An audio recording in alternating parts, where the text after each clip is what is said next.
There we go.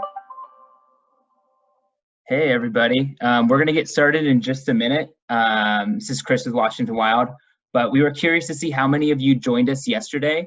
So we have the chat, the Zoom group chat going. If you could maybe leave us a comment if this is your first happy hour that you're attending, or if you were with us yesterday, that'd be awesome. And then I wanted to point out that we're going to be doing a Q&A at the end of the happy hour with our director, Tom. So if you have any questions for him, leave them in the chat and we'll try to get to them at the end. Cool, thanks.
Cool. I think we'll get started. Thanks everyone for joining us on our day 2 of our virtual happy hour series. My name's Chris Chappell. I am the Conservation and Brewshed Program Manager over at Washington Wild. Looking through the chat, it looks like we've got a good mix of people here on their second day and a lot of, people here for their first happy hour. So yeah, thank you all for joining us. And like I said, feel free to leave comments and questions in the chat. We're going to be doing a Q&A towards the end. We are doing this happy hour kind of in celebration of Earth Day and a way for us to all come together as a conservation community, even though we're all kind of in our respective houses. So kind of a breakdown how today's going to go is in a minute, I'm going to show a short video about Washington Wild. We actually had our 40th anniversary last year, so we made a cool little video. And then we're going to hear from Randy and Hellbent Brewing Company, one of our awesome Brewshed Alliance partners. And then we're going to dig into the topic of the day, which is the Skagit Headwaters issue. So we're going to hear from our ED, we're going to watch a short video, and then we're going to hear from Amy Trainer, the Environmental Policy Director at the Swinomish Tribe. And then we'll finish up hearing from a couple Washington Wild staff and do a short Q&A with the time we have left. Sweet, so I'm going to turn it over to the video and I hope you enjoy.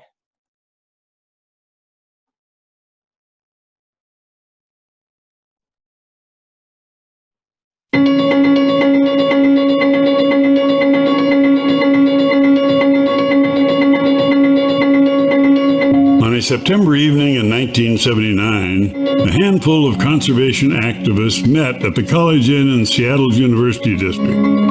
Hours later, a new organization was born, Washington Wilderness Coalition. So I've lived in Washington State for 30 years, and it is a diverse state in that it has the Pacific Ocean, mountains, rainforests, deserts, lakes, rivers. Washington Wild is a local organization that protects all of that for all of us. And that is why I'm a proud volunteer for the Washington Wild organization. Today known as Washington Wild, over the past 40 years, the organization has led efforts to protect nearly 3 million acres of designated wilderness throughout Washington State. I'm Yvonne Krause. I'm the Executive Director of the Evergreen Mountain Bike Alliance. We We as mountain bikers have been working with Washington Wild on a very unique challenge of wanting to support wilderness and supporting that in Washington State, and at the same time losing access when we do so. So it's a unique challenge for us as mountain bikers. It's a very rare partnership with Washington Wild. We've been able to make that happen together, looking at wilderness boundaries, looking at trail alignments, looking at what gives us the best access for both mountain bikers and resource protection. It's very unique. It's been a very treasured partnership, and I look forward to that partnership for 40 more years. Washington Wild brings people together in the vigorous defense of our remaining ancient forests, free-flowing rivers, wildlife habitat, and clean air and water. My name is Brian Clattisby, chairman of the Swinomish Tribe, and when Swinomish partnered with Washington Wild, we knew it was going to be a good fit to oppose this mining in the headwaters of the Skagit River, which is the only one in the lower 48 that still has every species of wild salmon still spawning in its tributaries. And in 7 generations, our kids need to be standing here telling the same story to those that need to know. While much has changed over the past 40 years, our national parks, forests, and other public lands are under increasing threats from unregulated mining, new dam construction, and other development. You must have good quality water to make good quality beer. Being a craft brewer and a fairly small craft brewer compared to the big breweries, we're reliant on producing a quality, consistent product. So locally, we try and do a lot to keep our river clean and pure. And working with Washington Wild, it just helps to expand that throughout the state to keep our natural resources pure. And as a brewery, it's just so important. Key to their success is building powerful grassroots networks and winning coalitions around protecting our public lands and wild places. The mission of Washington Wild to make sure that we preserve low areas where families can have access and for salmon spawning is really critical over the coming 50 years, because that's the kind of wilderness that we will be able to use for generations to come. Washington Wild does a great job that's very unique. It brings together communities, different partnerships to be able to establish the road to get wilderness through Congress. It's not easy to pass legislation.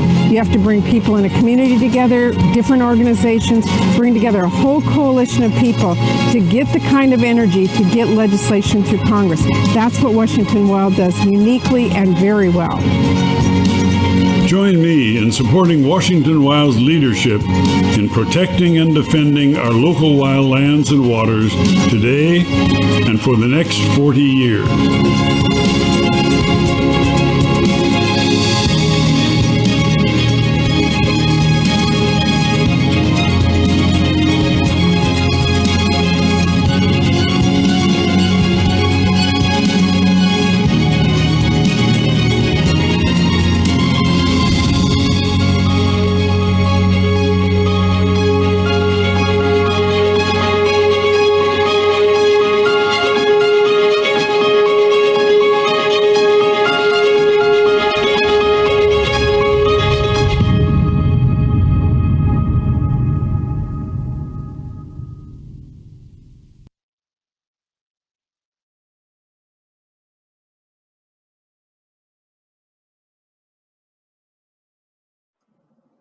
Cool. I hope you all enjoyed that video and know a little bit more about Washington Wild.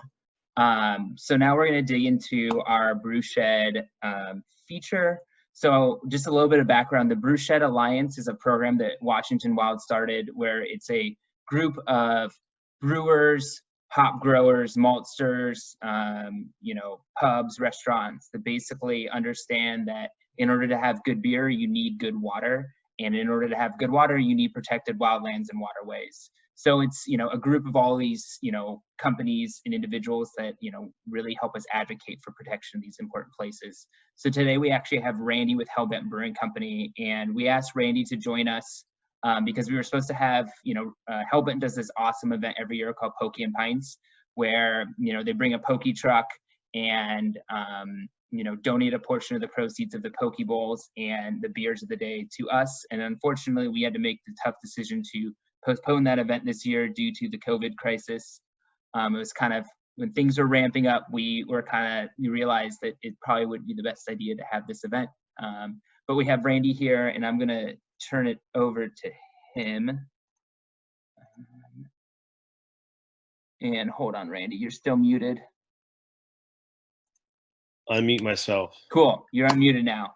I'm good. All right. Hey, cheers. I can go. Yeah, go ahead. All right. So yeah, we've been open since 2015. We've been with the Brewshed Alliance, I think, from 2016. So a year after we opened with Brewshed Alliance, and yes, clean water, clean beer, makes for a better product, makes for cleaner lands. Right now, everyone's going through this, but we have actually are open right now selling to-go beers and doing deliveries. We actually have an online form.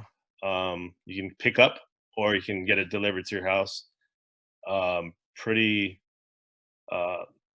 awesome thing we have going on. So it's pretty easy to get delivered to you, and we're not doing all of Seattle, or all of Washington, but it'd be nice in the general area around the brewery that we deliver to. Got some wholesale accounts that are doing to-go beers for everyone as well. So I guess just drinking beer would help us. Drinking our beer would help us. Drinking any beer obviously help us. But yeah, we've been trying to navigate through this like everybody else, and we've been also planning some events now. That's all right. Well, this is going to be routine. We still need to do beer releases and whatnot. So keep on the lookout for beer releases, and plan to do some other events as well, as much as we can during this time of I guess distancing and different way of doing business. So we're trying to adapt as well. So if you follow us on Facebook and whatnot, you can help us get beer out to the world. Cheers. I don't know if that's everything that you wanted to hear, but yeah. I hope that we can get that that Poke and Pints sometime later in the year, or get it going again. It's one of my favorite. I'm from Hawaii, so it's one of my favorite events of the year. And we got live music. I had live music plans like we do every year too, so it's always cool. But hopefully sooner than later we'll get that rescheduled. Yeah, I hope so too. What was that beer that you were putting out for the event, the IPA? So we actually had two. We had a Passion Orange Guava, and we actually did a Passion Orange Guava Mango and Coconut with another one. So because we entered that one of those beers into the World Beer Cup, the timing was a little off, so we just kind of made two instead of holding that beer release for so long. So Passion Orange Guava, though, IPA is, it's IPA and it's like fruit juice. It's like awesome. So yeah, we still have it on tap right now. It's actually almost out. One of them is almost out, but they said it's the last keg right now for the Passion Orange Guava with coconut. Sweet. That's good. Still have that tropical. Leilani said that she had that tropical. It's actually like a Shaka tropical IPA. So that's still on at the tap room. So cool. Well, I encourage all of you to get out there and try that before it's gone, because it sounds absolutely fantastic. Oh, that's really good. Yeah, thank you for having me. By the way, cheers. Appreciate that what you guys do, not only now but even from when we started this brew shed. So thank you guys. Yeah, thank you so much for coming on and talking to everyone. It was really great to see your face and hear from you. You as well. You as well. Cool. Well, I'm gonna shoot it over to Tom, our executive director, who's going to talk a little bit more about the Skagit Headwaters. Great. Can folks hear me? Yeah. Great. Well, my name's Tom Uniak. I'm the executive director here at Washington Wild, and actually I've been here 17 years, which seems amazing.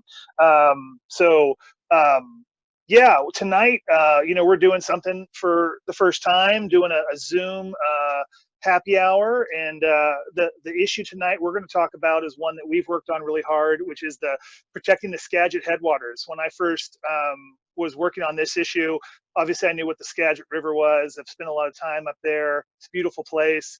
But when I heard that there were threats, mining and logging threats, it turns out that the threats are actually up in Canada, north of the border, which, as a statewide organization is a little unique. You know, we kind of work in Washington State. There's national groups that work nationally, and certainly internationally. It doesn't happen very often, you know, for us. But I stepped up and kind of, you know, helped lead a coalition that grew and grew. The threats here have to do with what they call a donut hole up in British Columbia, and it's a donut hole that's kind of sandwiched between two provincial parks, Skagit Provincial Park and Manning Provincial Park, and everything around it's protected, but this little area, it's kind of the size of Manhattan, isn't.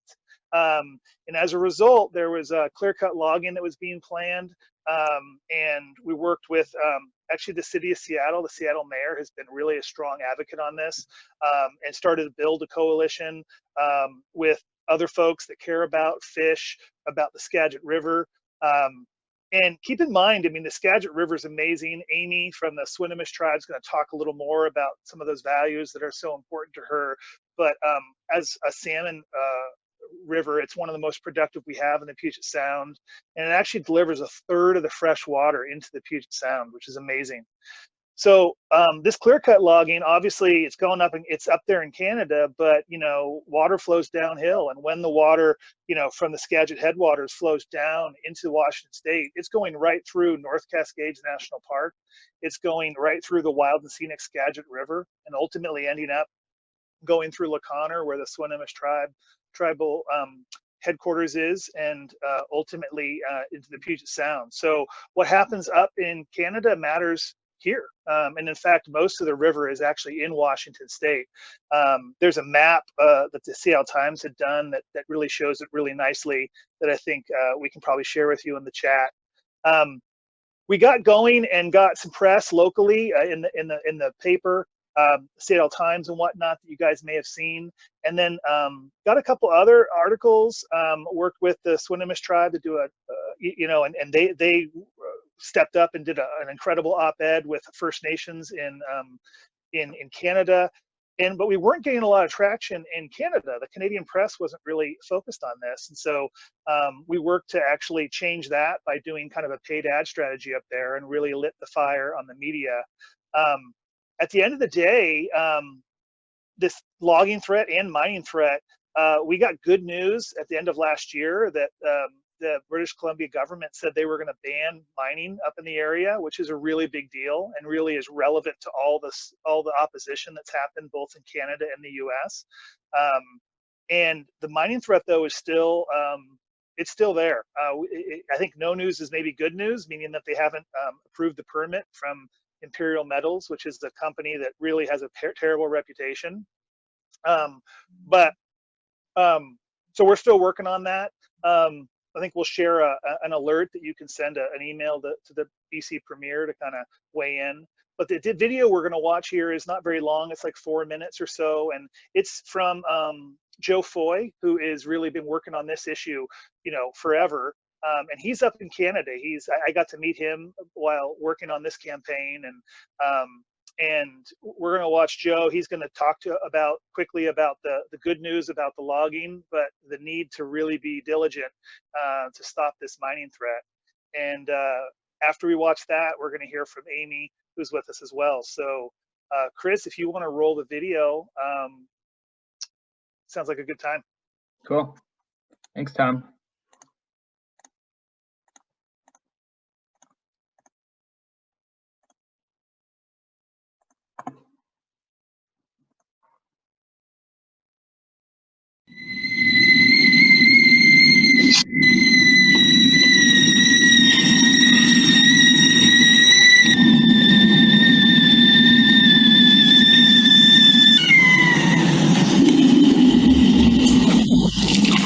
The Wilderness Committee has been working since 2004 to protect a wildland nicknamed the Donut Hole. We call it that because it's a hole in the parks. On the one side is Manning Provincial Park, on the other side is Skagit Provincial Park, and we have this donut hole of about 5,800 hectares of gorgeous mountains, rivers, streams, and forests surrounded by the parks, but completely unprotected. So we got some wonderful news. The BC government has banned logging in the Skagit Headwaters donut hole. I've been going through some of my old hiking books. This is one of my first 103 hikes in southwestern BC book way back, and here we see Silverdaisy Mountain, which is right in the donut hole as a favorite hike way back then. And this hike has shown up in so many different editions. I have so many editions of our local hiking book as we go through the various years. It's tremendous news. So how we got to this point was thousands and thousands of people just like you weighing in and calling for the donut hole to be protected. What really sparked it was logging that occurred in 2018 in one of the valleys there, Smitheram Creek Valley. We had been fighting, the Wilderness Committee had been fighting logging in the donut hole since 2004. That's when another burst of logging happened, and we were there protesting that too. Silverdaisy Valley, which is featured in these hiking trail guidebooks, and also 26 Mile Valley, beautiful, pristine valley, which would have been logged. We now have a reprieve. The logging plans have been stopped. So that's awesome news. Where does our campaign go now? Well, we need to see Imperial Metals. Imperial Metals is a mining company, is an infamous mining company. Imperial Metals is a company involved, if you'll remember, with that 2014 mine disaster that happened at their Mount Poly mine, where their tailings dam collapsed. That same company has the mining tenure in the donut hole. So what I'm asking you to do now is to write the provincial government and thank them for their fantastic move of banning logging in the donut hole. That was great. Silverdaisy Valley, 26 Mile Valley, we now have a reprieve. They're not faced with immediate logging, and that is awesome that they've taken the move. The provincial government has taken the move to ban logging. Now we need to see them work diligently to get the Imperial Metals mining tenure extinguished so that the province can then move to work with First Nations to get the area protected. You know, there's never going to be a mine in the donut hole. There's too much public opposition on both sides of the border. That's very, very clear. And the ore body's just not there for a large commercial mine. So we need to move on. Imperial Metals needs to hand over their tenure, and the province needs to work with First Nations to get this beautiful area protected. Please take the time to write your letter. I know we can win this campaign, and it'll be a fantastic campaign to win. Such a beautiful, beautiful area in the donut hole between Manning and Skagit provincial parks. We can do this, and I think we can do this in the next few months. Please write your letter now. Thank you so much.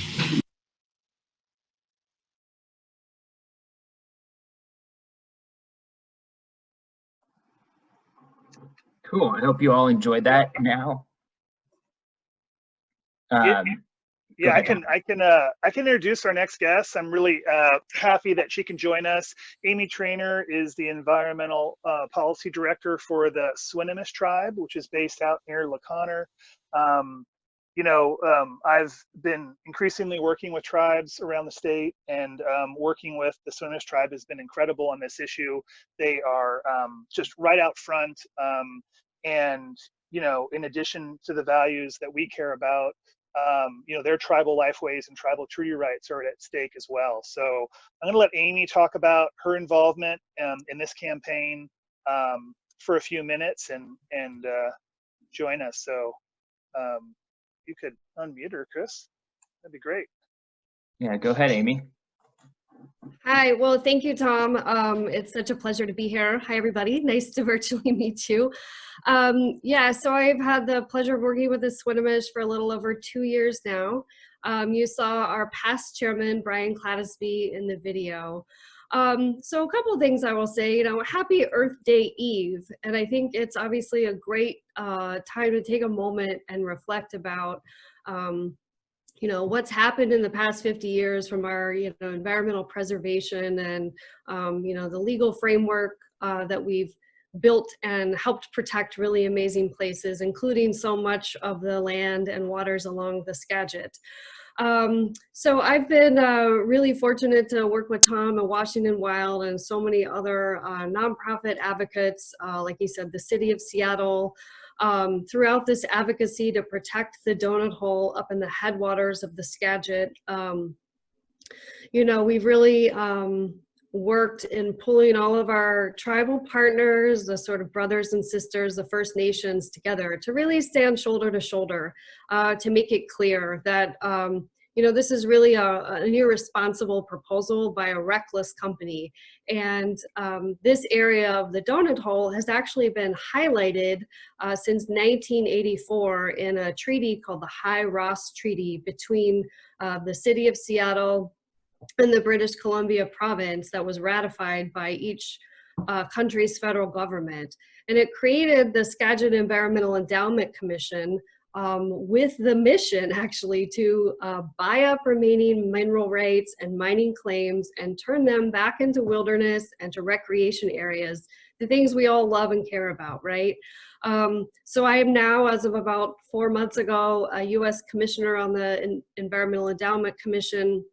We are working very diligently, with the tribes, with the First Nations to negotiate with Imperial Metals. But a big piece of that negotiation is this public pressure campaign that Tom has been doing such good work on, bringing so many different kinds of partners together on both sides of the borders, and we're all working really seamlessly to keep the public pressure on.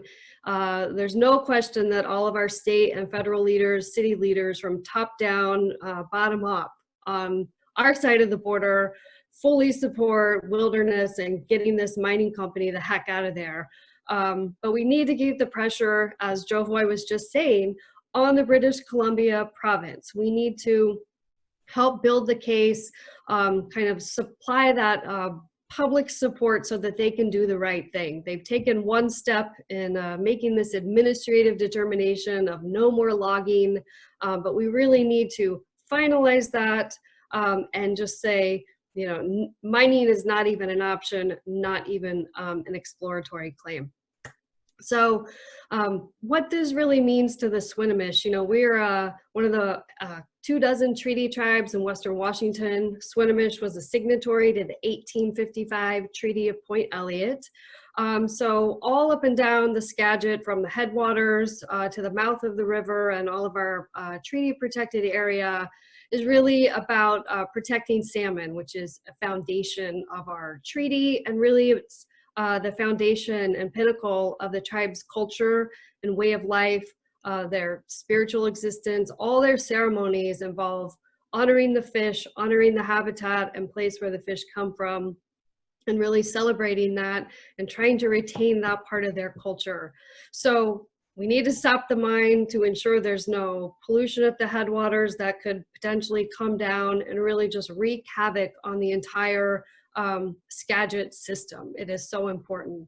So thank you for lending support. Anytime Tom sends out an action alert, I hope you will please reply. We need all of your important voices. I know money's tight because we're all in this crazy world of, if we're fortunate to have a job, or maybe people are furloughed, but to the extent we are able to keep supporting groups like Washington Wild and all of the important work that they do. So thank you. I am happy to answer any questions. And again, just happy Earth Day tomorrow. And thanks, Tom, for the opportunity to be here. Thanks, Amy. And cheers.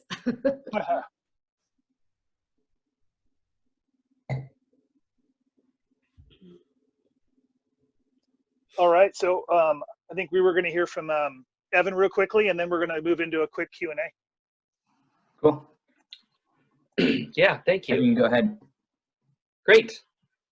So my name's Evan. I'm the Director of Development here at Washington Wild, and great to see you again, Amy. Thank you so much for joining us tonight, as well as Randy and the rest of the awesome Hellbent crew. We miss you guys. Obviously, we wish we could be doing this in person, but you know, we really do appreciate our Washington Wild community. It is very generous. It's always adventurous and inspiring to us as staff, which makes coming to work every day very motivating, knowing that we have a community behind us, such as everybody that's on the call right now. So we're excited that everybody was able to join us tonight, and we're very proud of the work that we're doing on the Skagit Headwaters and the efforts that we're putting in to protect this area. So as you're all aware, you know, we're a local organization and we've been doing this for over 40 years. And so as we deliver this message to you from our homes and are practicing our social distancing, we hope that this happy hour has inspired you to look forward to the future and getting back to our favorite places, sharing these wild lands and waters with our loved ones and protecting them for future generations to come. So as a local environmental organization, we know our work is important and it does need to be sustained. And although, you know, we are in some challenging times, you know, we are still putting it out there that, you know, in celebration of 50 years of Earth Day, we are looking to get 50 donors this week to support our organization. And we have this really unique and awesome opportunity with a gift match of $2,500. Thanks to our board and some of our major donors, which means that all gifts up to $2,500 will be matched. So no donation is too small. And, you know, just reflecting back on our first evening, you know, last night, and, you know, some of the contributions, you know, that came in. You know, we have Craig in Woodinville, and Craig is a longtime supporter of Washington Wild, and besides, you know, the occasional one-time gifts throughout the year, Craig likes to support us through a monthly gift because that works really well with just his planning and his ongoing support of us. We also had a first-time donor last night from Seattle, Sedona, and I reached out and, you know, just asked, you know, what was it about our organization that inspired you, or how did you hear about us? And got an email back, and, you know, just letting us know that they'd heard about our organization through actually one of our Brewshed Alliance partners, Peddler, and promoting our event. And so, you know, with regards to giving, they said, you know, I don't have much to offer, but I thought one way I could be engaged during this season, since volunteering and everything else is out of the question, was to give a small donation. I suppose it's both a thank you for the hard work, as well as for me to feel like I'm doing what I can to help. And that's really what it's all about. So if you are able to, please make a donation, something that is meaningful to you, regardless of the size, because again, it will be matched. And you can do that on our website at WAWILD, that's wawild.org. And we do really appreciate all the support that we get, from donations to volunteering to the events that our Brewshed Alliance partners come on to, the comment letters that people sign on to. There's a number of ways that people can support us, and that's what has sustained us for over 40 years. So thank you again so much for everybody that has joined us tonight, and I will send it back to Chris. Cool, thanks, Evan. It looks like, so we're a little bit past 6:33, but there's a couple questions for Amy if you're willing to answer. Sure. Okay. The first one is, how can we learn more about the Swinomish Tribe and the issues they're advocating for? Great question. So, well, the Swinomish Tribe has a website, which you can just, I think it's swinomish-nsn.gov, but don't hold me to that. But if you just do a search for Swinomish Tribe, it should come up. And that'll give you a little information. You know, I work on a humongous variety of issues, from local, state, federal, tribal, and so if there's something specific you're interested in, my contact information is on the website. Feel free to shoot me an email, and I'm happy to, you know, chat with you offline. Cool. Thanks, Amy. The next one is the donut hole in the tribe's usual and accustomed areas? So the Swinomish are certainly you know, consider the entire Skagit River basin all the way up. You know, they consider their First Nation brothers and sisters who are, you know, in the donut hole, and use that as, you know, their historical area. I think it's more of a technical question whether it's part of their UNA as it's called, but certainly the tribe has always utilized the entire Skagit River basin. Anything that affects the Skagit River from the headwaters down to the mouth and beyond is something that we are going to be right there in the middle of, because it directly impacts our treaty rights. Cool, thanks for that. And then one last one for you. Will the SEEC buy out Imperial Metals claim? Yeah, so the SEEC is referring to the Skagit Environmental Endowment Commission.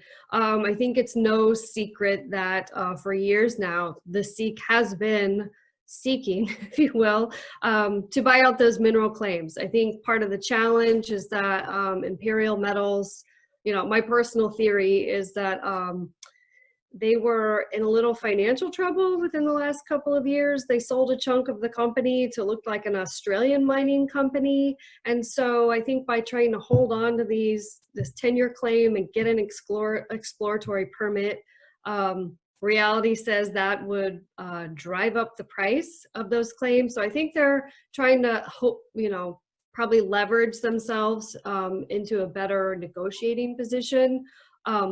But regardless, they have known for years that this is what the treaty says, the High Rust Treaty from 1984 that created the Environmental Endowment Commission. So we are trying to hold them to that. We are trying to make them act in good faith and sort of bend them to do the right thing. So again, all of your support, all of your help of Washington Wild and the campaigns that are going to continue really matters in that regard. Awesome. Thanks, Amy. I think we're going to wrap it up here. We went over a little bit over time, but I think that's good because there's a lot of great information. And I just want to say a huge thank you to Amy and Randy for joining us. This has been really great. It's been great hearing from you and seeing you. Yeah, thanks everyone. So we have an action alert so you can take action on the Skagit Headwaters, and then we'll be back tomorrow at 6 o'clock again to talk about the Matau Headwaters, or the Matau Valley Headwaters, and the Land and Water Conservation Fund.